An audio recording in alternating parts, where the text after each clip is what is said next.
Hello guys, welcome to my mini blog. আজকে চলে গিয়েছিলাম নবাবগঞ্জ নার্সারিতে। আর এই নার্সারিটা ছিল খুবই সুন্দর। এই নার্সারিতে যে কত গাছ আছে যে গুণে শেষ করা যাবে না। এই ভিডিওতে পুরো নার্সারির ভিডিওটা নিয়ে আমি আমার ইউটিউব চ্যানেলে আরেকটি লং ভিডিও আপলোড করেছি, সেটা দেখতে পারো চাইলে। যাই হোক, এখান থেকে দেখছিলাম কি কি গাছ কেনা যায়। তো আমি যেই গাছই দেখছিলাম আমার সেই গাছই নিয়ে যেতে ইচ্ছে করছিল। যেহেতু শীতের সিজন, তাই এখানে শীতের সিজনের ফুলই বেশি পাওয়া যাচ্ছিল। জিনিয়া, পিটুনিয়া, ডালিয়া আর অনেক কিছু, চন্দ্রমল্লিকাও ছিল এখানে অনেকগুলা কালারের।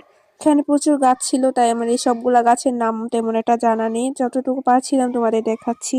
সামনের দিকে হাঁটতে হাঁটতে দেখতে পেলাম হচ্ছে 2 রকমের লেটুস গাছ। তো তারা হয়তো লেটুস গাছ এখান থেকে 80 থেকে 100 টাকার মধ্যে বিক্রি করছে। লেটুস গাছের পাশেই ছিল হচ্ছে কসমসের চারা। আমি এখান থেকে 2 রঙের কসমসের চারা নিয়েছি, একটা গোলাপি আর একটা সাদা হবে। আজকের মতো এখানে আমার গাছ কিনা শেষ, তাই আমি এখন বাসার উদ্দেশ্যে রওনা দেব।